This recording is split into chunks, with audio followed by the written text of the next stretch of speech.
28-ാമത്തെ എപ്പിസോഡിലേക്ക് എല്ലാ ശ്രോതാക്കൾക്കും സ്വാഗതം. മഹാഭാരതം R.K. നാരായണൻ്റെ മഹാഭാരത എന്ന പുസ്തകത്തിനെ ആസ്പദമാക്കി നമ്മൾ പറഞ്ഞുകൊണ്ടിരിക്കുന്ന കഥയിൽ ഇന്നലെ നമ്മൾ സംസാരിച്ചിരുന്നത് യുധിഷ്ഠിരൻ വീണ്ടും ചൂതുകളിക്കാൻ പ്രലോഭനത്തിൽ വീഴുകയാണ്. ആദ്യത്തെ തവണ ചൂതുകളിച്ചപ്പോൾ എല്ലാം നഷ്ടപ്പെട്ട് തൻ്റെ രാജ്യവും തൻ്റെ സ്വയം നഷ്ടപ്പെട്ടു, തൻ്റെ അനുജന്മാർ നഷ്ടപ്പെട്ടു, എല്ലാവരും നഷ്ടപ്പെട്ടിട്ട് അവസാനം ദ്രൗപദീനെ പണയം വെച്ചിട്ട് യുധിഷ്ഠിരൻ കളിക്കും. എന്നിട്ട് ദ്രൗപദീനെ ദുശാസനൻ അവമാനിക്കും. ആ സമയത്ത് എന്നിട്ട് ആ ക്രൂരകൃത്യത്തിനെതിരെ എല്ലാവരും പ്രതിഷേധിക്കും. അവസാനം ശ്രീകൃഷ്ണൻ വന്ന് പാഞ്ചാലിനെ രക്ഷപ്പെടുത്തും. ധൃതരാഷ്ട്ര മഹാരാജാവ് പറഞ്ഞ അനുസരിച്ച് എല്ലാം തിരിച്ചു കൊടുത്തു. യുധിഷ്ഠിരന് നഷ്ടപ്പെട്ടതെല്ലാം തിരിച്ചു കൊടുത്തു. വീണ്ടും ശകുനിയും ദുര്യോധനനും കൂടി ചേർന്ന് യുധിഷ്ഠിരനെ വീണ്ടും ചൂത് കളിക്കാൻ വിളിക്കുകയാണ്. അപ്പോൾ രണ്ടാമത്തെ തവണയും പ്രലോഭനത്തിലേക്ക് യുധിഷ്ഠിരൻ വീണു. ഇത്തവണ പുതിയ ചില മാനദണ്ഡങ്ങളാണ് പറഞ്ഞിരിക്കുന്നത്. ഈ പ്രാവശ്യത്തെ ചൂതുകളിൽ തോൽക്കുന്ന ആൾക്കാർ തൻ്റെ രാജ്യം വിട്ടിട്ട് കാട്ടിൽ വനവാസത്തേക്ക് പോകണം. നല്ല വസ്ത്രങ്ങൾ ധരിക്കാൻ പാടില്ല, ചെരുപ്പ് ധരിക്കാൻ പാടില്ല, ഇതൊന്നുമില്ലാതെ 12 കൊല്ലം കാട്ടിൽ താമസിക്കണം. കാട്ടിൽ ഒളിവിൽ താമസിക്കണം. മറ്റുള്ളവർ കാണാത്ത രീതിയിൽ കാട്ടിൻ്റെ ഉള്ളിലേക്ക് പോകണം. ആരാണ് തോൽക്കണമെന്ന് വെച്ചാൽ അവരെ വനവാസത്തിലേക്ക് പറഞ്ഞയക്കണം എന്നാണ് ശകുനിയും ദുര്യോധനനും കൂടി ചേർന്നിട്ട് ഈ കളിയുടെ പന്തയത്തിൽ വെക്കുന്നത്. മനസ്സിലായോ? അപ്പം ഈ പ്രാവശ്യം ചൂത് കളിച്ച് തോറ്റ ആളെന്താ ചെയ്യണ്ടേ? വെറും കാലോടുകൂടി വനവാസത്തേക്ക് പോകണം. നല്ല വസ്ത്രങ്ങളോ ഇതോ ഒന്നും പാടില്ല. കാട്ടിലേക്ക് പോകണം. അപ്പോൾ സാധാരണ പോലെ തന്നെ യുധിഷ്ഠിരൻ ഈ പറയുന്ന പന്തയത്തിൽ ഈ പറയുന്ന ചൂതുകളിൽ കളിക്കാൻ വീണ്ടും തയ്യാറായി. അപ്പോൾ വീണ്ടും ഇരുന്ന് ഇവർ കളിക്കാൻ തുടങ്ങി. കളിക്കാൻ തുടങ്ങുന്നത് മാത്രമേ ഇവർക്ക് അറിയുന്നുള്ളൂ. കളിക്കാൻ തുടങ്ങുമ്പോഴേക്കും തന്നെ ശകുനി ജയിക്കുകയാണ്. ആദ്യത്തെ കളികളിൽ തന്നെ ശകുനി യുധിഷ്ഠിരനെ വീണ്ടും തോൽപ്പിച്ചു. അങ്ങനെ വീണ്ടും യുധിഷ്ഠിരൻ വീണ്ടും തോറ്റു. ചൂതുകളിയിൽ ശകുനിനെ തോൽപ്പിക്കാൻ ആരെ കൊണ്ടും കഴിയില്ല. ചൂതുകളിയിൽ ശകുനി പ്രഗത്ഭനായിരുന്നു. പ്രഗത്ഭൻ എന്ന് വെച്ച് കഴിഞ്ഞാൽ ദ ബെസ്റ്റ്, ഏറ്റവും നല്ല ആള്, ഏറ്റവും കഴിവുള്ള ആള്. അങ്ങനെ യുധിഷ്ഠിരൻ വീണ്ടും തോറ്റു. വീണ്ടും തോറ്റപ്പോൾ ഇവർക്ക് രാജ്യം ഉപേക്ഷിച്ചിട്ട്, ഇവരുടെ രാജ്യവും ഇവരുടെ സ്വത്തും സുഖമൊക്കെ ഉപേക്ഷിച്ചിട്ട് ഇവർക്ക് 12 കൊല്ലം വനവാസത്തേക്ക് പോകണം. ചെരുപ്പും ഇതൊന്നും ഇല്ലാണ്ട് വെറും മാനിൻ്റെ തോലാണ് കേട്ടോ. സാധാരണ ഏറ്റവും പാവപ്പെട്ട ആൾക്കാർ അന്നത്തെ കാലത്ത് ഇട്ടിരുന്ന വേഷം മാനിൻ്റെ തോലായിരുന്നു. രാജാക്കന്മാരെ പോലെ സ്വർണത്തിൻ്റെ ഇതോ അല്ലെങ്കിൽ നല്ല വസ്ത്രങ്ങളോ പട്ടുവസ്ത്രങ്ങളോ ഒന്നും ഇടാൻ പാടില്ല. ഇതൊന്നും ഇടാണ്ട് ദുര്യോധനൻ ഇവരെ കാട്ടിലേക്ക് പറഞ്ഞയച്ചു ചൂതുകളിൽ തോറ്റ ശേഷം. അപ്പം ദ്രൗപദിയോട് ദുശാസനൻ പറയുന്നതാണ് ഇപ്പം നമ്മൾ കേൾക്കാൻ പോകുന്നത്. ദ്രൗപദിയോട് ദുശാസനൻ പറയാണ്, നിങ്ങളുടെ അച്ഛൻ നിങ്ങൾക്ക് വളരെ നല്ലൊരു ജീവിതത്തിന് വേണ്ടിയാണ് ഈ പറഞ്ഞതെല്ലാം കഷ്ടപ്പെട്ടത്. ദ്രൗപദി രാജകുമാരി ആയിരുന്നല്ലോ, ദ്രുപദൻ്റെ മകളായിരുന്നല്ലോ, പാഞ്ചാല രാജ്യത്തിൻ്റെ രാജകുമാരി ആയിരുന്നല്ലോ. അപ്പോൾ രാജകുമാരിയെ പോലെ ജീവിക്കേണ്ട നിങ്ങളുടെ ഭർത്താവ് പണയം വെച്ച് തോറ്റത് കൊണ്ട് നിങ്ങൾ ചെരുപ്പ് ഇടാണ്ട് വെറും മാനിൻ്റെ തോല് കൊണ്ട് ഭിക്ഷ എടുത്തുകൊണ്ട് നിങ്ങൾ ജീവിക്കേണ്ടി വരുന്നു. അത് നിങ്ങൾ നല്ല ഭർത്താവിനെ തിരഞ്ഞെടുക്കാത്തത് കൊണ്ടുള്ള സ്വയംവരത്തിൽ നിങ്ങൾക്ക് വേണ്ടപ്പെട്ട ഭർത്താവിനെ, അതായത് നല്ല ആൾക്കാരെ തിരഞ്ഞെടുക്കാത്തത് കൊണ്ടുള്ള നഷ്ടമാണ് ഇത് എന്ന് ആരാണ് ആരോട് പറയുന്നത്? ദുശാസനൻ ദ്രൗപദിയോട് പറയുന്നത്. അപ്പോൾ ഭീമൻ ഇത് കേട്ടോണ്ടിരിക്കുകയാണ്. ഭീമൻ ചാടി വീണ് പറഞ്ഞു, നിങ്ങൾ ഞങ്ങളുടെ മനസ്സിൽ, ഞങ്ങളുടെ ഹൃദയത്തിൽ ഈ വാക്കുകൾ കൊണ്ടേറ്റ മുറിവുകൾ ഞങ്ങൾ ശരിക്കുള്ള അമ്പ് കൊണ്ട് പകരം വീട്ടിയിരിക്കും, ഇന്നല്ലെങ്കിൽ എന്തെങ്കിലും ഒരു ദിവസം. ഭീമൻ പറയണേ, ദുശാസന, നിങ്ങളെ ഞങ്ങൾ കൊന്നിരിക്കും, അമ്പ് കൊണ്ട് കൊന്നിരിക്കുന്ന ഞങ്ങളുടെ മനസ്സിലേറ്റ മുറിവുകളെല്ലാം ഞങ്ങൾ ശരിക്കുള്ള അമ്പ് കൊണ്ട് നിങ്ങളെ കൊന്നിരിക്കുന്നു. ഇത് കേട്ട ഉടനെ ദുശാസനൻ 2 കൈയും കൊട്ടിയിട്ട് അട്ടഹസിച്ച് ചിരിച്ചുകൊണ്ട് പറയാണ്, നിങ്ങൾ എന്താ ഈ പറയുന്നേ? ഒന്നുമില്ലാതെ ദയ കൊണ്ട് പുറത്തിറങ്ങിയ നിങ്ങളാണ്. വെറും പശുക്കളെ പോലെയാണ് നിങ്ങൾക്ക് ഒരു കഴിവുമില്ലല്ലോ. നിങ്ങൾ രാജ്യവും നഷ്ടപ്പെട്ടു, എല്ലാം നഷ്ടപ്പെട്ടു. നിങ്ങൾ തോറ്റതിന് ശേഷം ഞങ്ങൾ വെറുതെ കൊടുത്തു കഴിഞ്ഞിട്ട് ഈ പറയുന്ന തമാശ കേട്ടാൽ എനിക്ക് ചിരിയാണ് വരണേ എന്ന് ദുശാസനൻ ആരോടാ പറയുന്നത്? ഭീമനോട്. ഭീമന് വീണ്ടും ദേഷ്യം വന്നു. ഭീമൻ ദുശാസനോട് പറയണേ, നീ വെറും ഒരു കോമാളിയാണ് ദുശാസന.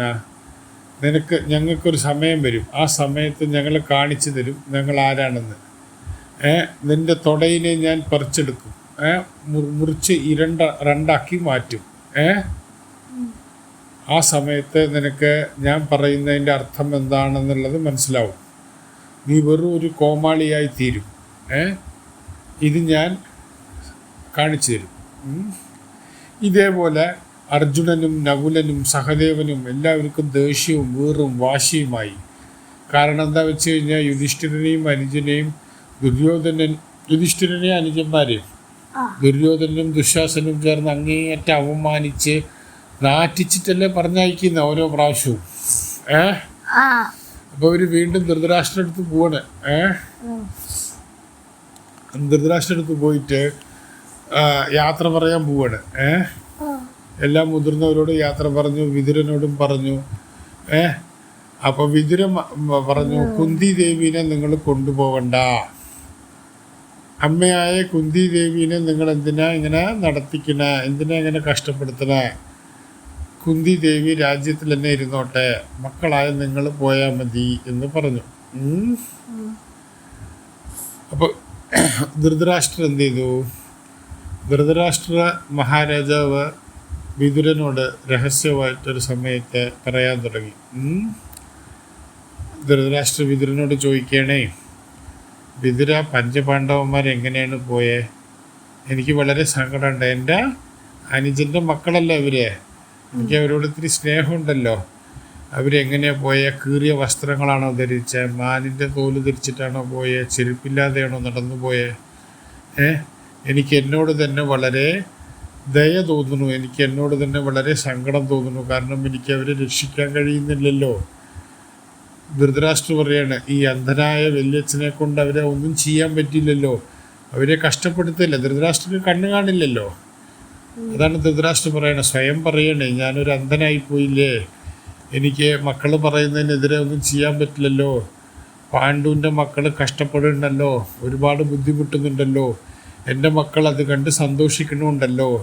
ഇതെന്തൊരു ക്രൂരതയാണ്, എന്തൊരു ദയനീയ അവസ്ഥയാണ് എന്നുള്ളത് ധൃതരാഷ്ട്ര വിതുരനോട് സ്വകാര്യ സംഭാഷണത്തിൽ പറയാണ്.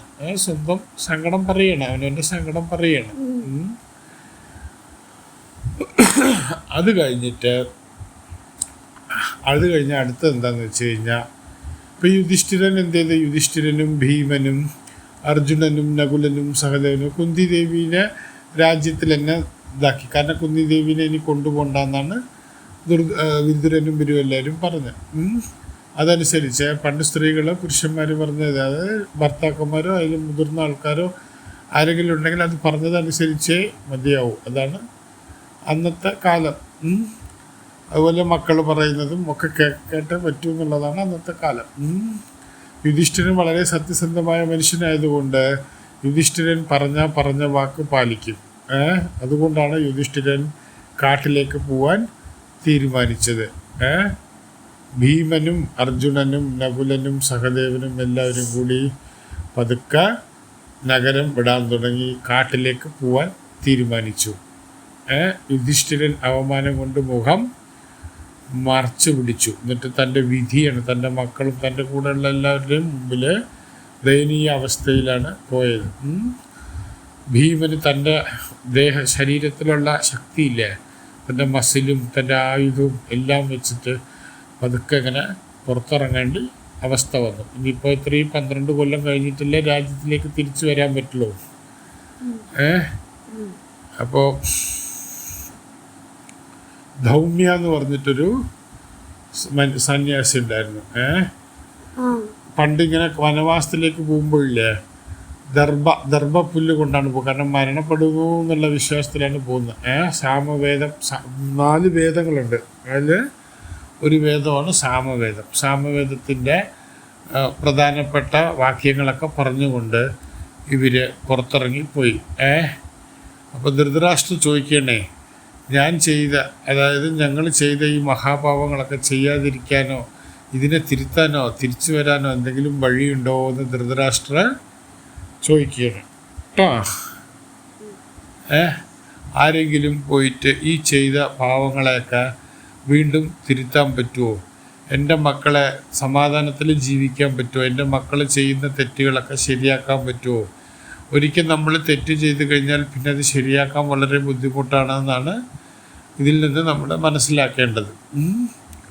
ധൃതരാഷ്ട്ര ഭയങ്കര സങ്കടത്തോടു കൂടി തൻ്റെ മക്കളെ ഒന്ന് ഉറങ്ങിയോ കൊണ്ണോ, തൻ്റെ മക്കൾ ചെയ്ത പാവങ്ങളെ ശരിയാക്കാൻ പറ്റുമോ, തിരുത്താൻ പറ്റുമോ എന്ന് ചോദിക്കുകയാണ്. അപ്പോൾ ഇതോടുകൂടി നമ്മുടെ 7ാമത്തെ ചാപ്റ്ററായ 7ാമത്തെ അധ്യായമായ സ്റ്റേക്സ് അൺമാച്ച്ഡ് കഴിഞ്ഞു. അതായത് യുധിഷ്ഠിരനും ഭീമനും അർജുനനും നകുലനും സഹദേവനും ഒക്കെ രാജ്യത്തിൽ നിന്ന് കാട്ടിലേക്ക് തൻ്റെ എല്ലാ സ്വത്തുക്കളും എല്ലാ രാജ്യവും തൻ്റെ വസ്ത്രങ്ങളും തൻ്റെ എല്ലാം ഉപേക്ഷിച്ചിട്ട് ദ്രൗപദീനെയും കൊണ്ട് കാട്ടിലേക്ക് ഇറങ്ങിയതാണ്. ഇനി അടുത്ത ചാപ്റ്ററായ വാണ്ടറിങ്സ്, ഇനി കാട്ടിൽ എന്തൊക്കെ സംഭവിച്ചു എന്നുള്ളതാണ് നമ്മൾ അടുത്ത ചാപ്റ്ററിൽ കേൾക്കാൻ പോകുന്നത്. ഉറങ്ങിയ ഇതുവരെ ഈ കഥ കേട്ടുകൊണ്ടിരുന്ന 7ാമത്തെ ചാപ്റ്റർ മുഴുമിക്കുന്നു. ഇത് കേട്ടുകൊണ്ടിരുന്ന എല്ലാ ശ്രോതാക്കൾക്കും നന്ദി. അടുത്ത ചാപ്റ്റർ 8ാമത്തെ ചാപ്റ്റർ വാണ്ടറിങ്സ്. അപ്പോൾ ഇതുവരെ നമ്മൾ കേട്ടത് സ്റ്റേക്സ് അൺമാച്ച്ഡ് എന്നുള്ള 7ാമത്തെ അധ്യായമാണ്. 7ാമത്തെ അധ്യായത്തിൽ മറ്റേ ചൂത് കളിച്ച് യുധിഷ്ഠിരൻ ആദ്യം തോൽക്കുന്നു, വീണ്ടും രണ്ടാമതും തോൽക്കുന്നു. രണ്ടാമത്തെ പ്രാവശ്യത്തെ പന്തയം അനുസരിച്ചിട്ട് അവർ രാജ്യം വിടുന്നു. എല്ലാ വസ്ത്രങ്ങളും എല്ലാ സുഖവാസങ്ങളും എല്ലാം ഉപേക്ഷിച്ചിട്ട് ഇവരെല്ലാവരും കാട്ടിലേക്ക് വീണ്ടും പോകുന്നു. കേട്ടുകൊണ്ടിരുന്ന എല്ലാ ശ്രോതാക്കൾക്കും നന്ദി. ഇനി നമുക്ക് അടുത്ത എപ്പിസോഡിൽ വാണ്ടറിങ്സ് എന്ന 8ാമത്തെ അധ്യായത്തിനെ തുടങ്ങാം.